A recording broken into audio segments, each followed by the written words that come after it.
कश्मीर के जंगल में टुनटुनी चिड़िया अपने दो बच्चों के साथ रहती थी।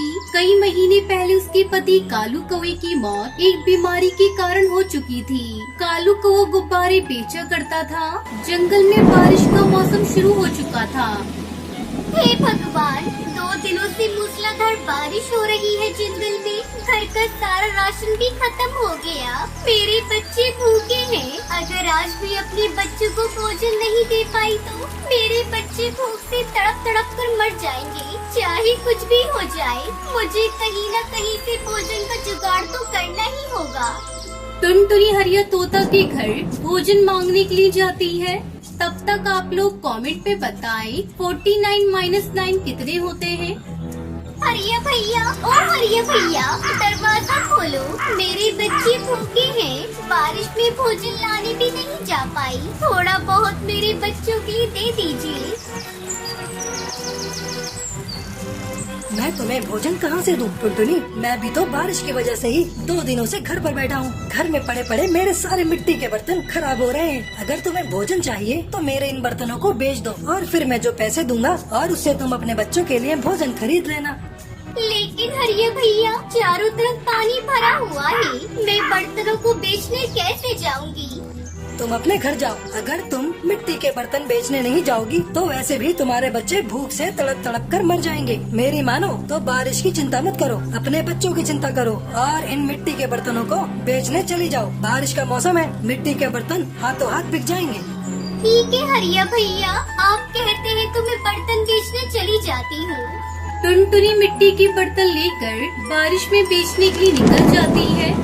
मिट्टी के बर्तन ले लो, मिट्टी के बर्तन, सस्ते अच्छे बर्तन ले लो, मिट्टी के बर्तन ले लो।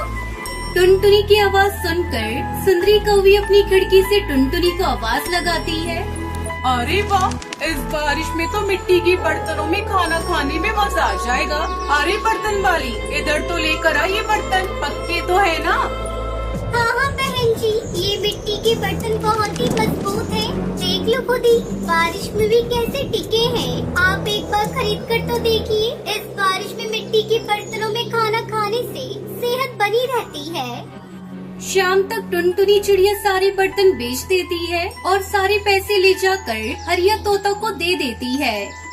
अरे वाह, तूने तो बहुत ही जल्दी सारे बर्तन बेच दिए। ये लो पैसे और ये 2 मिट्टी के बर्तन भी रख लो। तुम अपने बच्चों को इसमें खाना खिला देना। टुनटुनी पैसे और बर्तन लेकर वहाँ से चली जाती है और रास्ते में से अपने बच्चों के थोड़े भुट्टे के दाने ले लेती है। जब वो घर पहुँचती है तो उसका घर तो वहाँ था ही नहीं। तेज बारिश में उसका घर टूटकर बह चुका था। दोनों बच्चे पास के पेड़ पर बैठकर रो रहे थे। मम्मा, अपना घर बारिश में टूटकर बह गया। बच्चों, तुम लोग सुरक्षित तो हो ना? तुम्हें कहीं चोट तो नहीं लगी? नहीं मम्मा, हमें कहीं चोट नहीं लगी, लेकिन हमारा घर टूट गया। अब हम कहाँ रहेंगे मम्मा? अभी तुम लोग घर की चिंता मत करो। ये लो कुछ भुट्टे के दाने हैं, इसे खाकर अपनी भूख मिटाओ। तभी वहाँ से एक परी गुजर रही होती है। वो उस बेसहारा माँ को देखकर रुक जाती है। क्या हुआ चिड़िया रानी, तुम उदास क्यों हो? परी माँ, मेरा नाम टुनटुनी है और ये मेरे बच्चे हैं। बारिश में हमारा घर टूट गया है। अब हम बेसहारा हैं, खाने को भी नहीं है। उस बेसहारा माँ की बातें सुनकर परी अपनी जादुई छड़ी से उन्हें जादुई मिट्टी और फल के बीज देती है। टुनटुनी इस जादुई मिट्टी में उन बीजों को दबा देती है। 2 दिनों बाद जब बारिश रुकती है तब वो अगले दिन अपने बच्चों के साथ उस जादुई बीज को जहाँ दबाए थे उसे देखने के लिए जाते हैं तो देखकर आश्चर्यचकित रह जाते हैं। वहाँ पर सभी तरह के फल लगे हुए थे और उसी पेड़ की एक डाल पर मिट्टी के घर भी था। ये देखकर टुनटुनी उसके बच्चे बहुत खुश हो जाते हैं। तभी टुनटुनी की बेटी पिंकी कहती है, मम्मा मम्मा, वो देखो, हमारे इन फलों के पेड़ पे घर भी है। हाँ बेटा, मैं भी देख रही हूँ। चलो पास जाकर देखते हैं।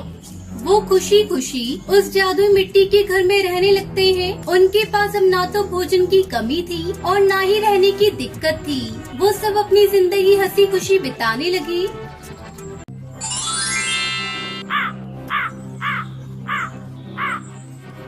किसी जंगल में टुनटुनी चिड़िया अपने मम्मी पापा के साथ रहा करती थी। उसे गाना गाना बहुत ही पसंद था, इसलिए वो अपनी पढ़ाई के बाद जो समय मिलता उसमें गाना सीखा करती थी। तू नहीं तो ये रुत, ये हवा, क्या करूं, क्या करूं।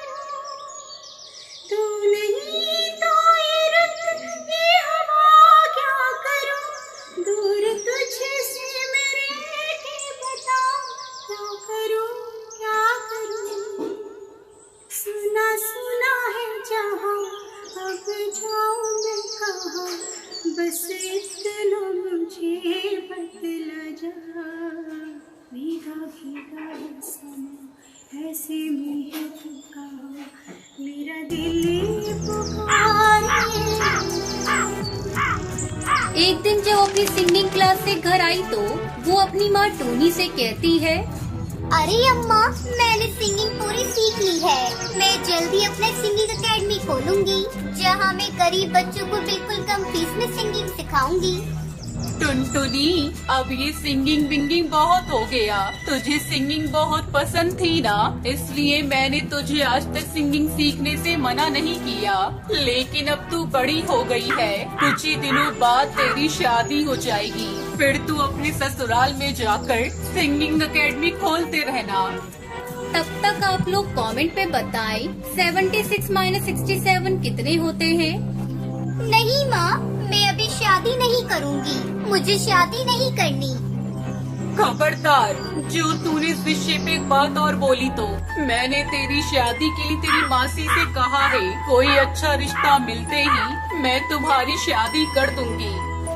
टुनटुनी चुपचाप अपनी माँ की बातों को सुनती रही और कुछ न बोली। जल्दी उसका रिश्ता कालू कौवे से हो जाता है। कालू की शहर में बहुत अच्छी नौकरी थी। एक दिन टुनटुनी अपनी सास के साथ बैठी थी, तभी उसकी सास कहती है, अरे बहू, मैंने सुना है तू शादी के पहले सिंगिंग भी सीखा करती थी। हाँ माँ जी, मैंने सिंगिंग सीखी तो है, क्योंकि मुझे गाना गाना बहुत अच्छा लगता है। मैं सोच रही थी अपना सिंगिंग एकेडमी खोलूं और अपनी सुनर को आगे बढ़ाऊं। आपका इतना बड़ा घर है, अगर आपकी आज्ञा हो तो मैं अपना सिंगिंग स्कूल खोल लूं। अरे नहीं नहीं बहू, ये तुम क्या कह रही हो? दोबारा ऐसी बात करना भी मत। तुम्हें बहू बना कर लाए इस घर में, गायिका बनाने के लिए नहीं। मेरा बेटा बहुत अच्छा कमाता है, तुम्हें क्या जरूरत है सिंगिंग स्कूल खोलने की? अब उठो और जाकर मेरे लिए जल्दी से कच्ची चाय बना कर लाओ। तुम्हारी बातें सुनकर मेरे सर में दर्द होने लगा। उस दिन के बाद से टुनटुनी ने सिंगिंग एकेडमी के बारे में बात करना ही छोड़ दिया। इस तरह से समय गुजरने लगा। एक दिन टुनटुनी पर मुसीबतों का पहाड़ टूट पड़ा जब कालू को ऑफिस से घर नहीं लौटा। माँ जी, बहुत देर हो गई, अभी तक ये ऑफिस से घर नहीं आए। मेरा जी बहुत घबरा रहा है, कहीं कोई अनहोनी ना हो गई हो इनके साथ। आप जल्दी जाकर पता करके आइए ना माँ जी। बहू, तो बेकार में जरा सी बात पर परेशान हो जाती है। आ जाएगा कालू, कहीं किसी काम में बिजी हो गया होगा, थोड़ा इंतजार कर ले। इस तरह पूरी रात गुजर जाती है पर कालू घर नहीं लौटता। माँ जी, अब तो आपको इन्हें देखने जाना ही होगा। ठीक है बहू, मैं अभी जाती हूँ, तू हौसला रख। सुंदरी कौवी अपने बेटे को ढूंढने के लिए जाती है तो रास्ते में उसे कालू मरा हुआ पड़ा मिलता है। वो रोती बिलखती घर पहुँचती है। अरे बहू, हम बर्बाद हो गए बहू, मेरा बेटा अब दुनिया में नहीं रहा। अब हमारा क्या होगा बहू? एक ही तो घर में कमाने वाला था, ऊपर वाले ने उसे भी हमसे छीन लिया। माँ जी, आप झूठ बोल रही हैं। ऐसा नहीं हो सकता माँ जी, ये सब क्या हो गया? कालू जी आज बहुत खुश थे, वो मुझसे बाहर घुमाने का वादा करके गए थे। पता नहीं हमारी खुशियों को किसकी नजर लग गई। मैं कैसे जीऊंगी? मेरी तो दुनिया ही उजड़ गई। ऐसे ही कई दिन गुजर गए। बहू, अब रोने धोने से कोई फायदा नहीं, भूखे मरने की नौबत आ गई है। एक दिन मैंने तुझे सिंगिंग करने से मना किया था, लेकिन मुझे लगता है अब तुझे घर घर चलाने के लिए गायिका बनना पड़ेगा। मैं तो बूढ़ी हो गई, मुझसे तो कोई काम धंधा नहीं होगा। टुनटुनी अपनी सास की बात मानकर सिंगिंग एकेडमी खोल लेती है और बच्चों को सिंगिंग सिखाने लगती है, जिससे उसकी कुछ आमदनी हो जाती है। इसी तरह दोनों सास बहू खुशी खुशी रहने लगती हैं।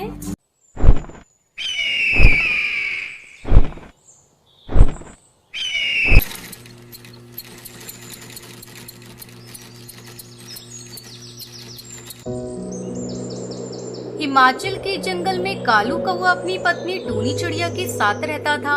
उसकी बेटी का नाम टुनटुनी था। कालू कौवा एक दर्जी था। जंगल के सभी पक्षी अपने कपड़े कालू से ही सिलवाया करते थे। एक दिन टुनटुनी अपनी सहेली रानी चिड़िया और हरी तोती के साथ खेल रही थी। तभी रानी चिड़िया कहती है, अरे टुनटुनी, तुमने सुना? सेठ जी के बेटे का कल जन्मदिन है। उन्होंने जंगल के सभी पक्षियों को बुलाया है। मैं अपनी मम्मी पापा के साथ जाऊंगी, तू भी जाएगी, बहुत मजा आएगा। अरे ये क्या जाएगी, ये तो गरीब है। इसके पास सुंदर ड्रेस भी नहीं है जिसे पहनकर ये सेठ जी के घर जाएगी। तुझे पता है, मेरे पापा मेरे लिए एक नई ड्रेस लेकर आए हैं। मैं उसे ही पहनकर सेठ जी के घर जाऊंगी। अरे हरी तोती, तू ऐसे मत बोल, टुनटुनी को बुरा लगेगा। तब तक आप लोग कमेंट में बताएं 79 into 5 कितने होते हैं। बुरा लगता है तो लगे, मैंने कुछ गलत नहीं कहा। ये गरीब है, इसके पास ढंग के कपड़े भी नहीं है। अच्छा, अब मैं चलती हूँ। मेरे माँ बाप गरीब है तो इसमें मेरी क्या गलती है?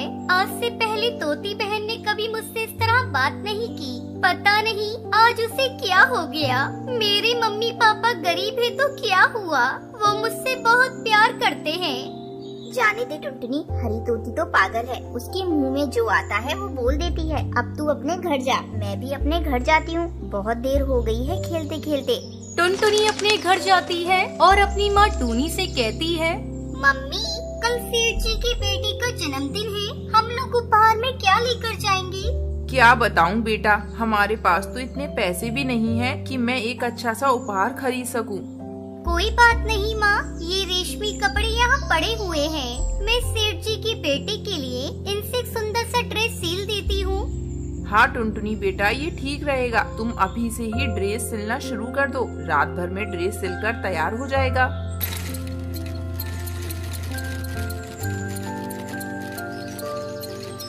अगले दिन टुनटुनी अपने माँ बाप के साथ सेठ के घर जाती है।